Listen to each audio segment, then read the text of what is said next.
Hey folks, welcome back. We're doing abdominal sculpting at home. We're building through different setups from easy to advanced or tough. So, first setup, supine.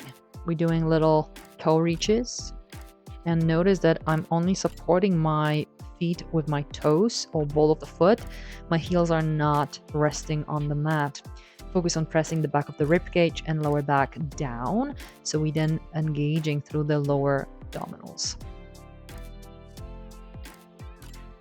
You can do it very slowly to begin with, and remember to always adjust if you need a little cushion below the neck. That's especially important if you have a bit of forward carriage of the head. So this is considered easy, set of level 1. And then you can progress this by doing double toe taps. So again, maybe you're not tapping the ground, but maybe you're tapping the sofa or a block, because the lower you go, the weight of the legs will be loading the iliopsoas that has attachment to the lumbar spine. If your lower back is lifting, it means that your abdominals are not holding the front very well. We want to maintain good core stability here, so the lumbar spine is not moving.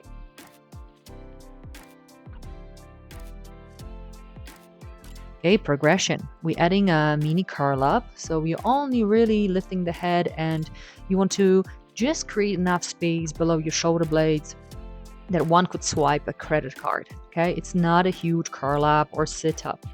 You're literally just moving the lower ribs towards the pelvis. So the ribs are rotating internally, and you're going to feel good contraction through the sides and front of your abdomen.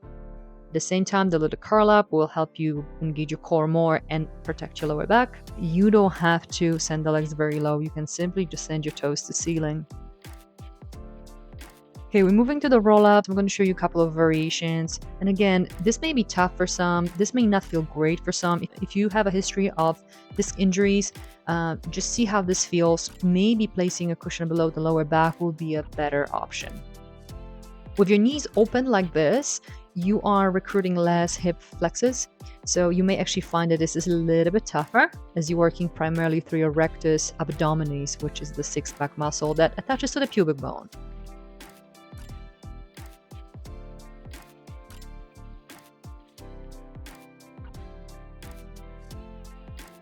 Okay, now let's set up for the plank. So make sure you're in neutral. So from the top of the head to the heels, you're creating a straight line, and then you're adding pelvic kind of rotation side to side. And then you're shifting side to side. So notice that my shoulders are also moving slightly to the right and to the left, and I'm keeping my trunk fairly neutral. So rotation, there will be rotation through your mid-back. So right hip will be going to the ground, then the left hip will be going to the ground, but I am tucking the tailbone under throughout, so I'm using my abs. I'm never letting my ribs flare.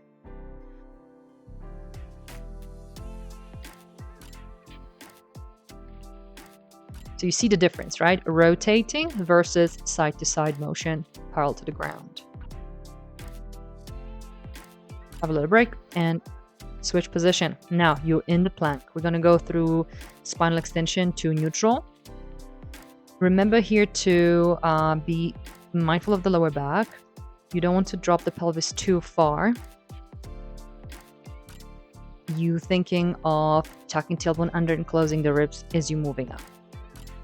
Now we're moving to still manageable variations. This is going to be mini side plank. We're adding hip abduction for your glute medius and minimus. And we also engaging obliques. I find this a fantastic exercise to basically hit multiple joints in the body. We work on shoulder stability, core stability, but also we get good work through that, especially the lower hip through abduction. So you're really supporting your body in the lateral plane. I'm going for 9 reps on each side just to cover the exercise. Use the exhale to push up. You will need a bit of oomph to go up.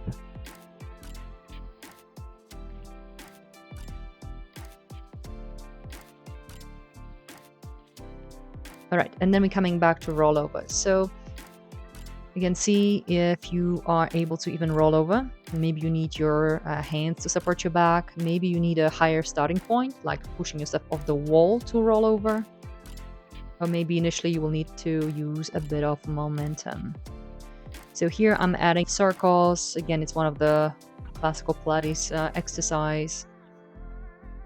I think the most important tip here would be to keep here lower back grounded as you're doing the circle of the legs. Don't let the legs go too low because you may end up extending the lower back. We really want the lower back to stay close to the ground. And focus on controlling the roll down, vertebrae by vertebrae, one bone at the time, so it's fluid and smooth.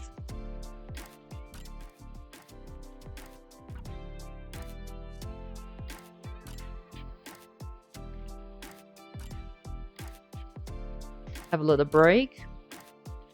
Okay, so guys, we're moving to a little bit harder variations now. Going into the mini teaser. So I'm using the flex knee variation, so it's not too tough on the rectus fem, which is a part of your quad and hip flexors.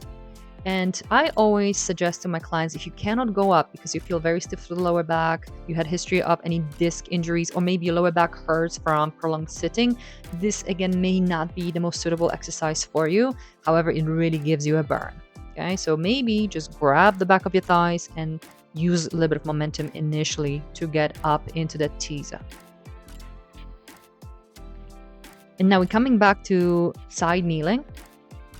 This time the top leg will be straight, so we actually putting a little bit more effort into glute medius on the upper side. And we're still doing the side bending as before. But this time the focus is not as much in the hips as it's actually getting the pelvis up. So this is just yet another option.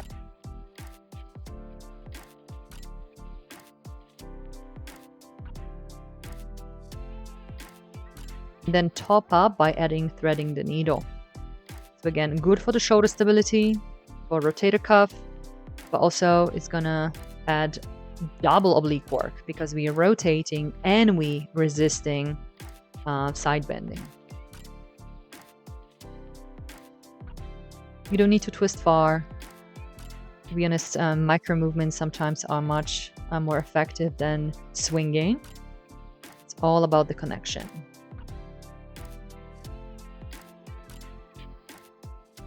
Repeat on the other side. Remember guys, here where the elbow is on the ground relative to your shoulder would be quite an important tip. You want the elbow to be pretty much directly below the shoulder in a side plank. You don't want the elbow to be much higher than the shoulder. You want to feel supported. And of course, when you think of those shoulder blades here, you want to pull that shoulder blade down as you're lifting. So you're maintaining shoulder stability.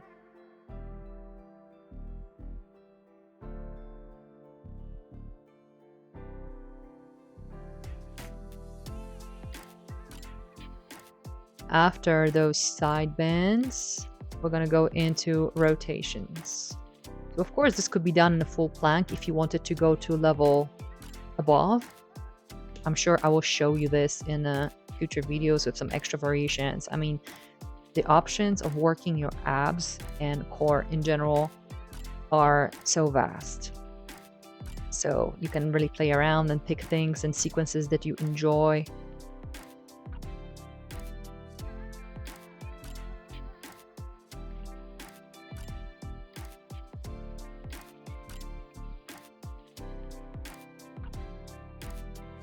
Another variation, a new one, in the side kneeling. And we're doing again obliques.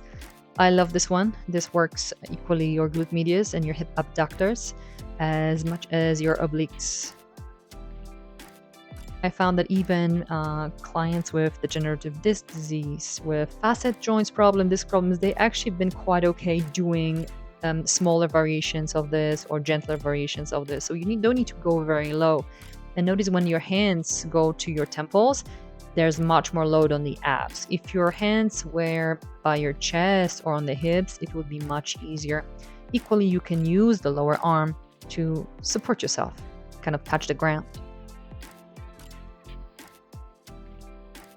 And again, I'm inhaling to lower, exhaling to lift. So there's a big oomph to contract that top side to bring you back to neutral. It's actually not a huge movement. I'm not returning all the way back to vertical. I want that tension through those obliques throughout. I must say this is one of my favorite core exercises to date.